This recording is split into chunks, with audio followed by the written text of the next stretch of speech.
Hello, everyone. How are you on this Saturday? Big holiday weekend for us here in the United States, Labor Day. Always interesting how we celebrate the Day of the Laborers. There we go. Hope you're doing fine.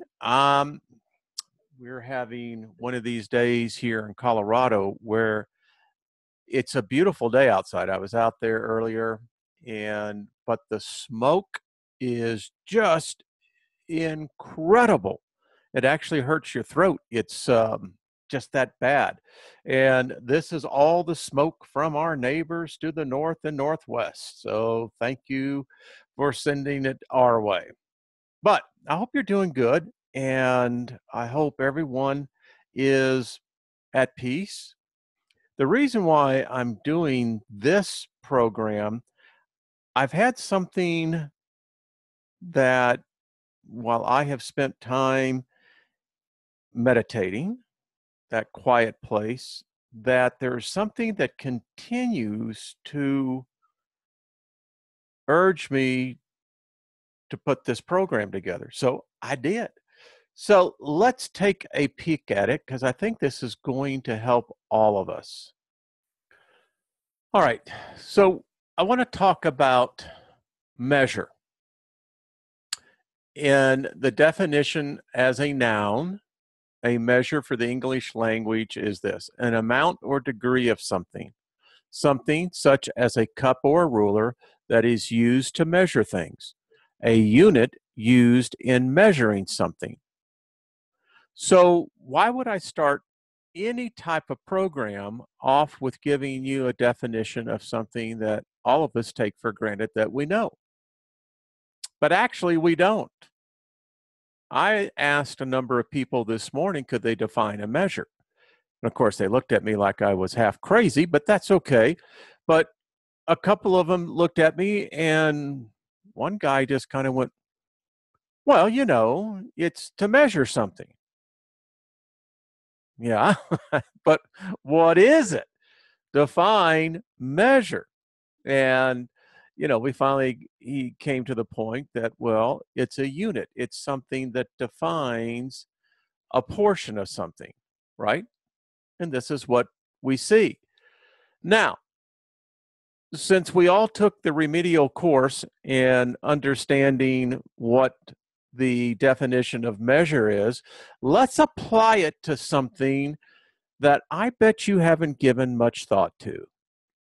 In fact, as I have been thinking about this, we give so little thought to this as a species that, unbeknownst to us, we've been sabotaging ourselves individually and collectively. And I'm going to show you how. So follow with me, all right?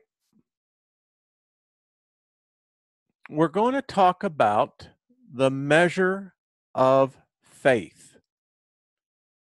Now, my upbringing, I come out of the evangelical Pentecostal Word of Faith group. And say what you will about that group. I can say a lot about it, but let me tell you one thing that is instilled into every person that attaches themselves to that doctrine and that belief. They know faith.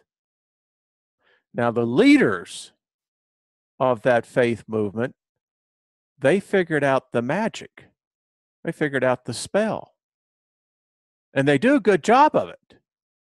Again, folks, everything in religion is predicated on a spell. It's how you speak. Your words have power. Words are power. Words arranged in a certain way have extreme power and influence over the uninitiated, the ignorant, and the foolish. So I want you to focus in on you. Because when you were born, you were given a measure of faith. It came with the package. You know, when you bought the ticket on the other side, and whether you were recycled back into this thing or whether this is your first time through, whatever. With the package, and if you read the itinerary, you would have saw, oh, I have a measure of faith. And that's about as far as it goes with most people. They go through all of their life never realizing that there is an activating force that they themselves have activated that for the most part works against you all of your life. Proverbs says that the tongue, those who cannot discipline it, will eat the fruit thereof, whether that be life or death. Death and life are in the tongue. And how faith is verbalized is by the tongue. Yeah. Your faith can and does either move the mountain or creates the mountains. Now, because we are not trained from the time that we begin to formulate thoughts within our own consciousness, that's birth, which is really the portal of death. Again, how they've flipped it on us, and it's not a negative thing. I mean, the minute you're born is that you're going to die. So if we reverse this and say, well, the birth portal actually is the death portal leading into this temporary life. Because I don't know about you, I don't think 100 years is a long time. Oh, people, to those of you who are young and listen, number one, kudos for you. Seriously. You're listening. It means you're ahead of probably your parents. But hear me out on this. You'll look back, if you're fortunate enough to live an old age. And by the way, we've got that reversed. Only if you have been designated will you have a long life. Now, your tongue will determine what that long life will do. Understand? All right. So, because we're not trained, our faith is developed wrongly. Our faith is put into things that really do us no benefit. In fact, most of us don't even think about faith. It's so far down, we suppress it like a trash compactor, never knowing you can't push it out of the way. Whether you're going to remain ignorant about this the rest of your life or not doesn't matter. You're just the fool. I hate to say it that way, but that's what a fool is. A fool has a lot of definitions. It's much like the sermon that Charles Sturgeon wrote about one of the people in his church. Poor old woman actually lived in a box. This was in England, early 18th century, 19th century for us.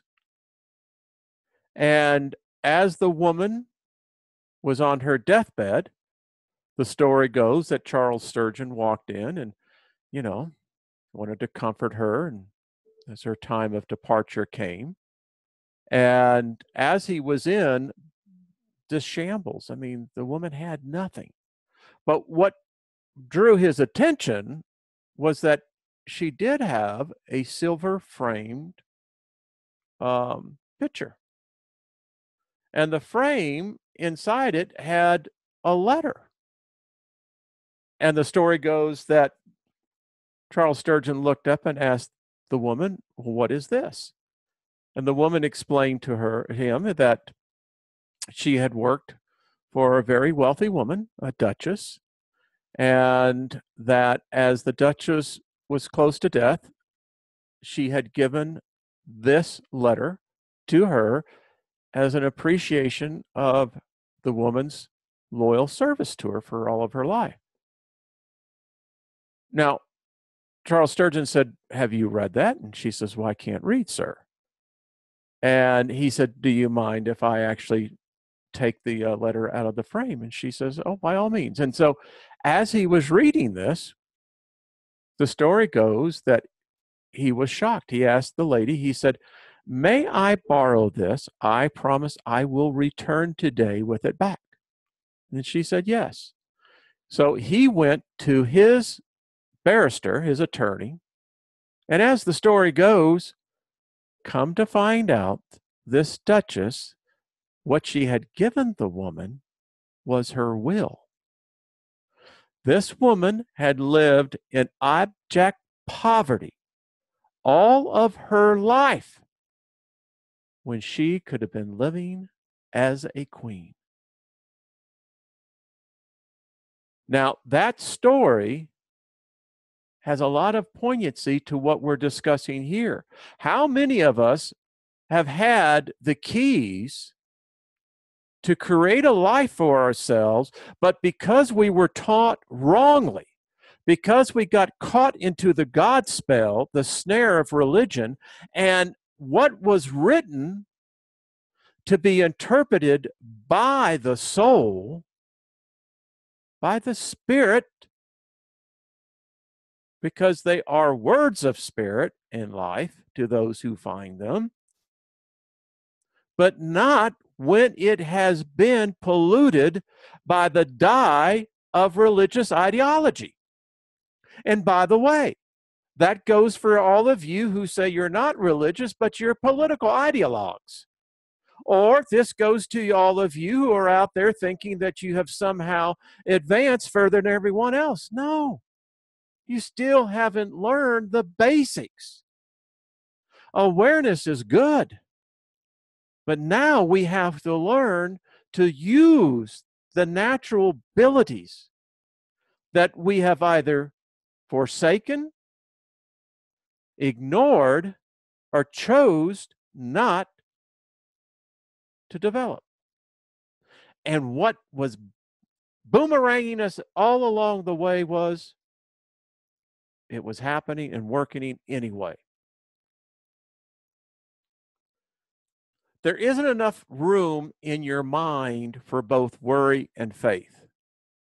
You must decide which one will live there. A house, a mind, a soul, a spirit divided against itself cannot stand. You've got to understand the words I am quoting come out of the Bible, but they are not original to the Bible. These ancient words go back way, way back before the Hebrews ever were a people or a race. These are part of the gift that has been given to you. And you got to get it out of your head.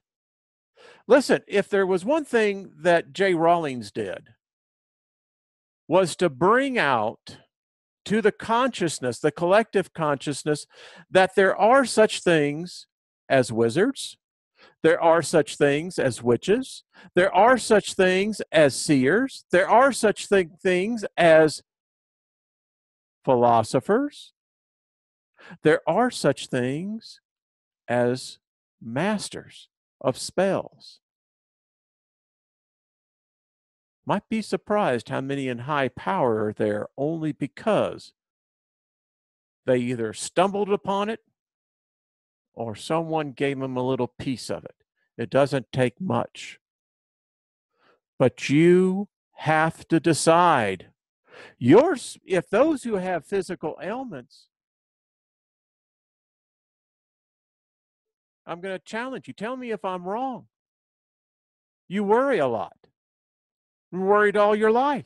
In fact, if a phone call was to come, let's say in the middle of the night, most of us would assume it is bad. Why? Well, because people say only bad news travels at night. Really? Might be predicated upon the messenger. But so often, all of us, it's rote. We don't even think about it. Don't even hear ourselves think about it. We are fear prone. And worry is the vampiric, psychic delineator of faith. It will suck you dry until the day you are dead. And when that orgasmic release called death, and you walk through the live portal, the birth portal, you're going to be one that's going to kick yourself in the ass for however long. Because you're going to go, damn it, had it all the time. And then you're going to say, I knew it. Yeah, it's true. We all have a measure of faith. Now, what is the difference between those who have the measure and those who make it work? They exercise it. Fact of the matter is, all of us have been exercising it all of our lives. Just never realized it was going against us. You have to see it from within. It's the only way it works. Blind faith, there is really no such thing as blind faith, because we're taught by the visualization of what our five physical senses tells us. So faith is really added to. Now, I love the metaphor here is that if you can learn to see within without using your eyes, you just won the jackpot. You really have. And you're going to find out something. The desires that we have, for instance, when we have need of finances, it's where our focus is, where it shouldn't be at all. Because all you are visualizing is the need. You're not visualizing the supply. They lied to us.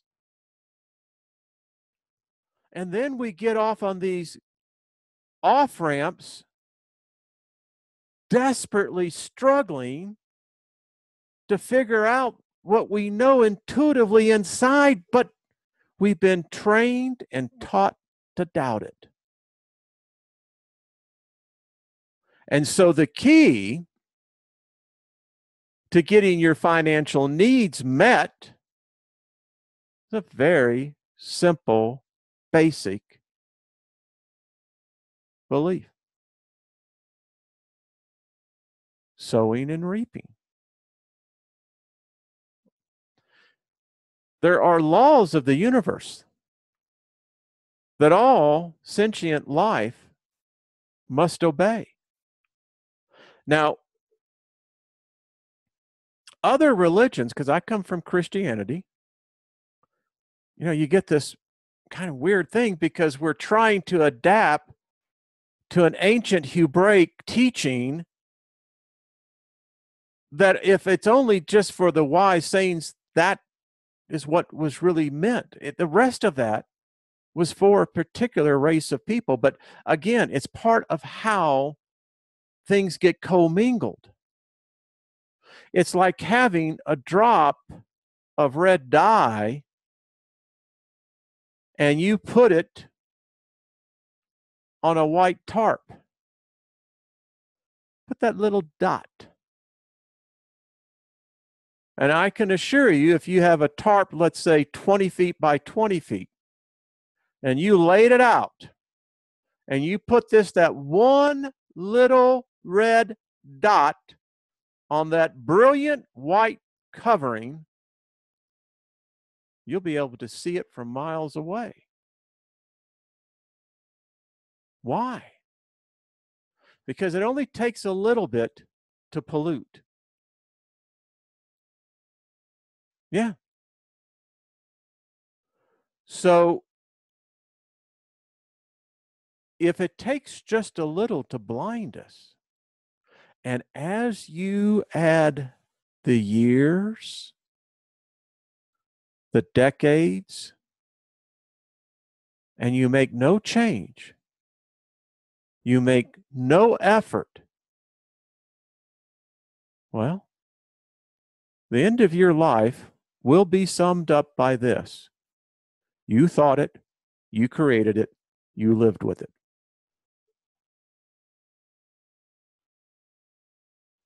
That's what it will be. I know it's the simplest things, folks. As I told you, I come out of the evangelical Word of Faith crowd. Now, these people know. They do. All of their leaders in that particular faith movement are multimillionaires, own their own jets. Most of them have 2 or 3 houses. I know many of them that have 3 or 4 jets. Now, why you need 3 or 4 jets, I don't know. But they will tell you sincerely, because they believe it, that it is their covenant right. The wealth has been laid up for the righteous. They know. And what they teach, unfortunately, is in fact a key, but it's through a different pair of glasses. But here's the point. So by focusing on if you say, unto this mountain, be removed, and doubt not in your heart, but believe those things that you say, then you shall have those things. And right before it is quoted, have the God kind of faith. This is the way that this temporal plane of reality exists, folks. And your measure of faith is going to work regardless of whether you believe this or not. So when a sentient, empowered, intelligent being speaks, even if that being does not believe in their words, there is still the measure of faith, and this does collect into the collective consciousness of humanity. And it adds to the other measures of faith, thus creating our current reality. That's what I'm trying to tell you.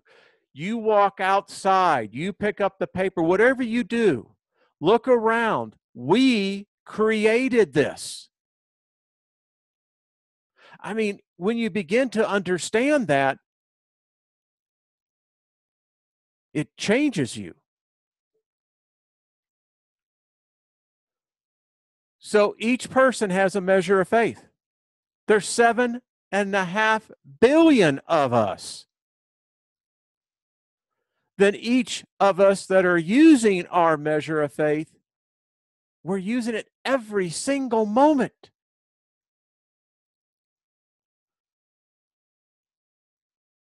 there is probably telekinetic energy to the storms. Why are these storms so intense? Because we are such a confused and hurting, angry species. These storms are unprecedented in the way that they're acting.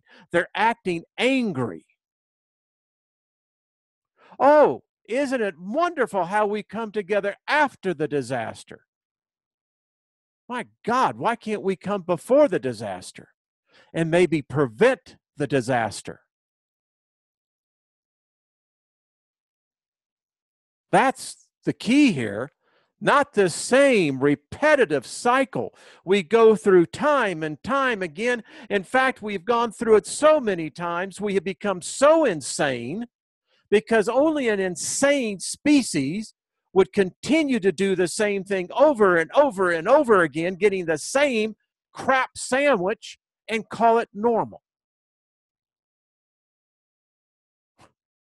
Yeah. So whether it's good or bad,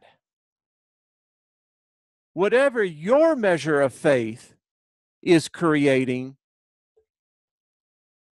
it's feeding humanity's collective consciousness. Good or bad, confused, insane. Yeah. My God, we're just an insane group of, seriously, people.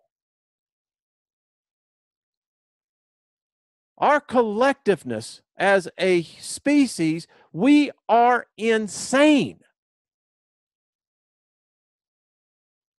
And I do believe it's why the higher consciousness has to intervene and has.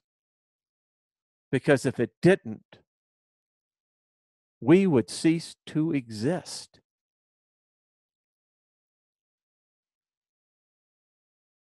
It's where we're heading right now.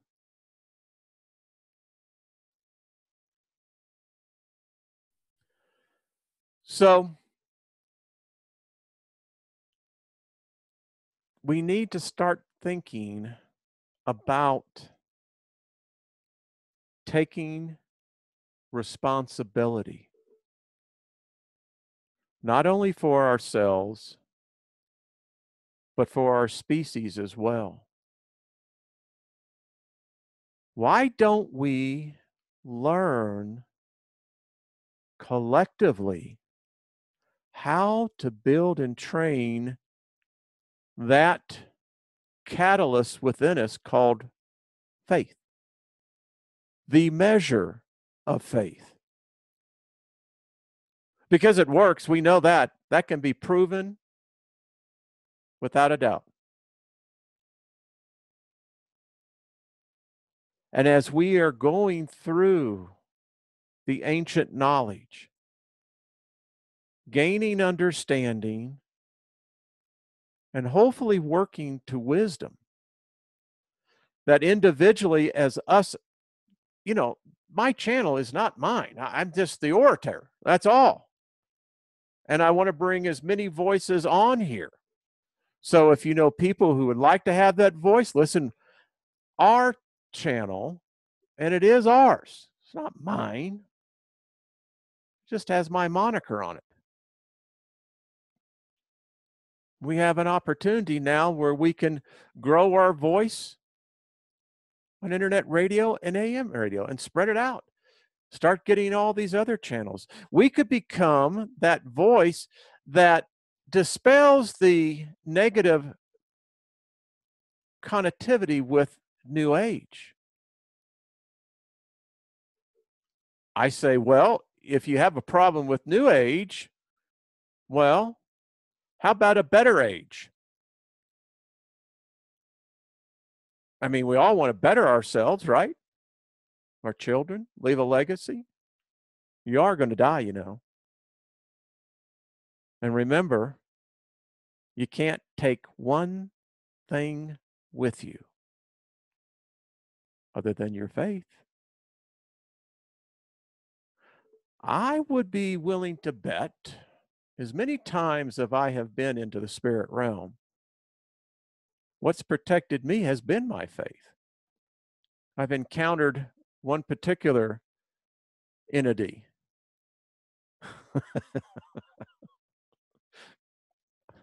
um, yeah,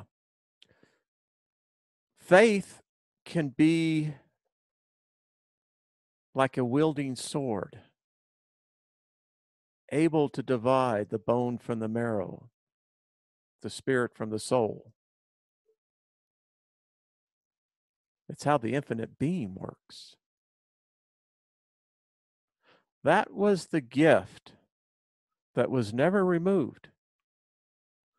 Despite no matter where you fall on the beginning, it's one of the inalienable rights that we have being born here. Terra firma. Us terrestrials. We are terrestrials. We're a species, but we're terrestrials. Now, when we go outside this, we're going to be the extraterrestrials. Ever think about that? Oh, yeah, it's this guy, man. He's just getting here from Earth. I don't know whether they're going to cheer or laugh at us. It's going to be hard to determine. But there are techniques too. Listen, I know because a lot of you write me the emails, and I'm right there with you on this. To focus can be very hard. Today, I was sitting in traffic, and it was real interesting because I had music on, but I was just kind of in the background. And as I got at this intersection, there were like 6 other cars that had music on. Everyone had their window down, and I got snapped out of my conscious being for just a second, and I was looking over, and I could hear this cacophony of sound. And it's maddening. I mean, it's maddening because you could have your favorite song on all 5 different cars, but you're never going to hear it because it's a different frequency, different harmonic. And it's the one thing we as a species have never disciplined ourselves on. We don't teach it. And how can you teach something that has been forgotten? That's what makes magic so interesting. And it's not bad. Listen, I showed you already how the infinite being says, listen, if you're ever going to ascend, and it ain't heaven, folks,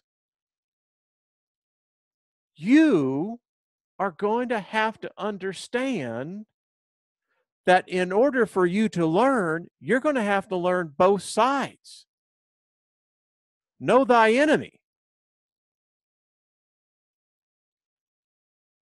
And as it was shown yesterday, and if you didn't see the video, then watch it again. I do. Be surprised how much revelation knowledge I pick up from the words that I speak, even afterwards. Hey, if you haven't gone back and viewed the Bloodline Invader series, you're doing yourself a disservice. And I would encourage you to watch Breaking the God Spell. It's a 2-part video. Because if you truly want to get yourself free of this, you're going to have to understand how to break the curse and the spell over your life. Now, when you confess and adapt to a deity and belief, what you do not understand is that you have signed a covenant, both good and bad. Always remind, one of the things I could never figure out, and I challenged many of the Bible teachers on this.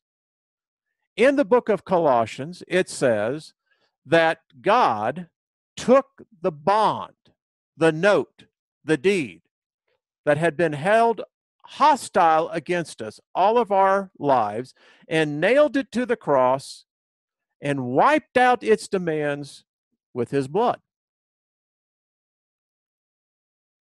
Okay. Well, the crucifixion never happened, but okay, because you have to understand the what Paul was doing. I mean, he wasn't a good guy, folks. I'll just tell you. But here's the point: I could never say and find anyone who could actually tell me, well, what was that note? What was that contract? What did it state? Paul was obviously making reference to something. Now, Paul was very much into the mystical arts. If he wasn't, he certainly had a hell of a lot of knowledge about it. So, what was that note held hostile against us? And against us is humanity.